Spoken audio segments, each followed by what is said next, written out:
For the Bulldogs, Darnell Brody enjoyed his best tournament game this year with 10 points, 17 rebounds, a double-double. That's his seventh double-figure rebounding game of the season, but third straight versus Southern Illinois.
The victorious Drake Bulldogs are with us. They have a date in tomorrow's championship game, 1 o'clock, CBS, against the Bradley Braves, 1 seed versus 2 seed.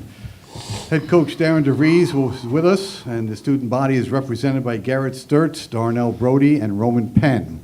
We're going to ask Darren to open up with a statement on the game, and then we'll go to questions for all 4 representatives of Drake on the dais. Darren, please. Yeah, really excited to get a win. We knew this was going to be a tough game. Southern Illinois had a great year, good team, well coached, and it was one of those games that you knew was going to be, at least on the offensive end, everything was going to be challenged. And I thought our guys did a really good job, especially that first half after a slower start of digging in defensively and making sure we didn't let that get away from us after that 9-0 start. Built a nice halftime lead, and then the second half, Southern came back, made a really good run, and I thought our guys did a nice job of not panicking, weathering the storm a little bit, and getting it pushed back up to double digits, and we're able to hold on from there. Start right here, and then we'll go to third row. Darnell, you come off a quarterfinal game with 1 rebound. You come in tonight, 10 points, 17 boards, only 1 foul. What was the turnaround for you? Just be aggressive, honestly. Last game, I wasn't myself. Last game, I wasn't myself, and my teammates told me to come out more aggressive and beat me, play like I usually do. So. Third row, right in the middle.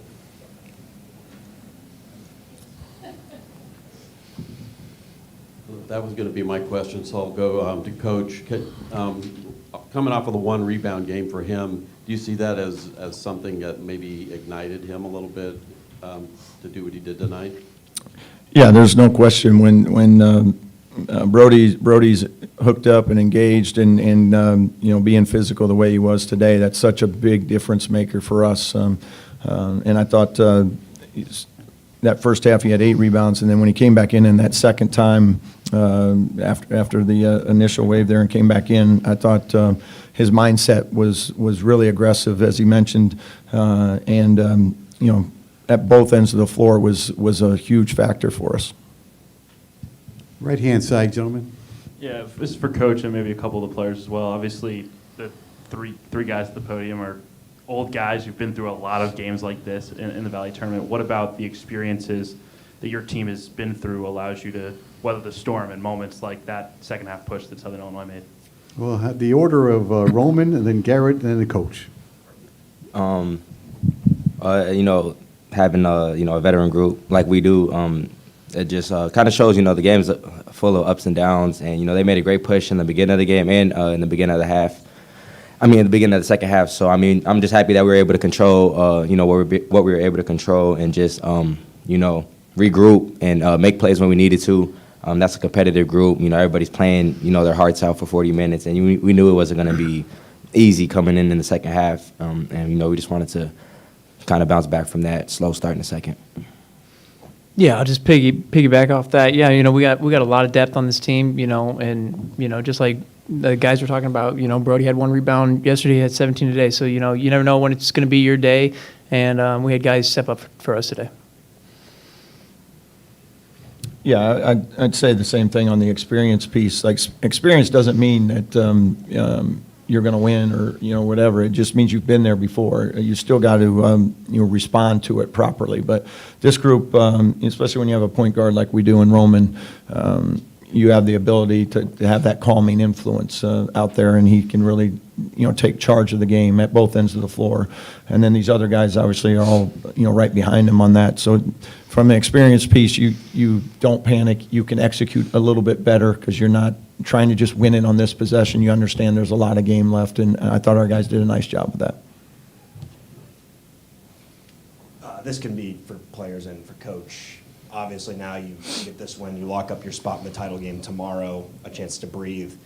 Looking at your opponent being Bradley, I guess, is there an added level of motivation? Are you happy that it is Bradley, considering what happened just a week ago and they went on their home court to win the regular season conference title? No, I think we're just happy to be here. I mean, that's Bradley's a really good team. We'd be happy, whoever won today type deal. We just are looking forward to this opportunity. Bradley's incredibly well coached, talented. They're big, they're physical. They're conference regular season champs for a reason. So we know we have a huge challenge in front of us. And we'll have to do the best we can to regroup tonight, get some rest, and come tomorrow and you're ready to play another 40 minutes. Hey guys, a lot of attention is on the starters and the seniors, as it should be, but it's kind of like a secret weapon you have on the bench. I think when your bench is scored in double digits in conference play, you haven't lost. They did it again. Darren, how do you keep the bench locked in, focused, in an era where minutes people get upset about, transferring is easy? It seems like your bench comes ready to play and contribute. Yeah, I give our guys a lot of credit. We talk a lot all off season, leading into games about the unselfishness of a group, and that unselfishness has to apply to your starters, to every guy that doesn't even get in. And if you don't have that, your team won't succeed. And I think they do an unbelievable job of that. And I use like Okai and Sadar, their rotations, Nate. They've all been ready when their number is called, because it's how they prepare, because they don't want to let these guys down, and that's the mentality they have. And I think it says a lot about their character as well. Right-hand side. This is a question for Roman. Southern Illinois has a lot of athletic guards, obviously Lance Jones, Xavier Johnson. You were really able to take control scoring-wise in the second half. How were you able to do that, getting by these really athletic players for Southern Illinois? Yeah, they're a great team. They're very physical. They got great guards. Playing against Jones for about feels like forever. He's a great guard. Johnson, they're just all defensive players. They're really good, and just kind of trying to get in the paint a little bit more, find some spots, trying to get to my spots. And Brody set some huge screens for me. And when you get hit by Brody, it kind of opens up a lot of things. So just trying to do whatever I could and get to my spots. And they're a great team though at the end of the day. So it wasn't easy. Harry? Yeah, Garrett, I wanted to ask you about facing Damask most of the night. You drew that assignment, and just what was your mindset going into the game, how you were going to slow him down, and the fact that you didn't get a rebound is kind of a man bites dog kind of headline. I have tremendous respect for Domas. I love his game. I love him. He's a great person. But it was a team effort. The guys really came in, locked together. We tried to mix up the defense, give them different looks and stuff, and it was a team effort on that basis. And then on the 0 rebounds aspect, Coach might have to bring that one up on me. Maybe I can grab 17 tomorrow. So we'll see. You sure that number's right?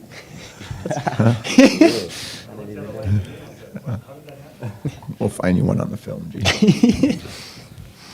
Get a fun one here. It seems like the Drake fans really came out in full force because of what you guys mean to them. But one thing that really got them excited is the first time that Griff has been allowed in the arena for the players. Just to have that backing and just to have something that It's just something that the fans of Drake haven't really experienced. This much pride, I guess, with the team in the tournament. How does it make you feel when there's little things like just having Griff in the building, getting people excited because they know everyone's on board? Darnell, you're first, then Roman, then Garrett. Well, Griff, well, Griff one of the greatest mascots. You know, when he's there, everybody's ready. That's all I got. Yeah, piggybacking off of bro. I mean, having Griff here is just super good, super fun. I mean, having all these fans here, I think we got like one of the farthest drives to St. Louis, and it just shows how much they support us. Making this drive, and hopefully we get more people to come tomorrow. And we got Griff there, and man, just go out there and compete, bring that. I don't know. Yeah, that's we have tremendous support. We want to thank all the fans for coming out and stuff, and especially Griff too. That's amazing. Yeah, I think too, when you just look at the send-off that the team gets on their way to the game, and what that experience is like for these guys is something they'll always remember. And our fans are, as you said, they're into it. They're not getting cheated this weekend, I promise you. So they're having a blast. This is why this tournament's so much fun. You got all these fan bases all in one area, all supporting their teams, and for our fans, it just continues to grow, and we're super appreciative of all the support they give us. Gentlemen, thank you very much. Good luck tomorrow. Thank you. Thank you.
Southern Illinois Salukis are with us now. Head coach Brian Mullins is in the middle. Clarence Rupert and Lance Jones flank him. We're going to ask Brian to make a statement on the game that just finished, and then we'll have questions for all three representatives of FSIU on the dais. Brian, please. Well, proud of this team. Give Drake a ton of credit. I thought they played really well today. I thought we played well in spurts. We just didn't put together 40 minutes. of good enough basketball to win at this level. But just in terms of our team's fight, our resiliency throughout this whole year, couldn't have asked to be a coach for a better team that represents this program, this university, the way they do. So disappointed with today's result, obviously. Was hoping to get a chance to play for a championship tomorrow, but love this team. For Lance, when you guys made the push to start the second half, were you kind of thinking in the back of your mind that this just might be the scenario it might be meant to be for us because you've been able to make these type of runs from double-figure deficits most of the year? Yeah, I would say so. I think we all came out, with the right focus to, try to, win, the first possession or, try to come out with a great mindset. And I think we did that. We went on a run, and then unfortunately, they went on a run themselves after that. Yeah, go ahead. Left side, gentlemen.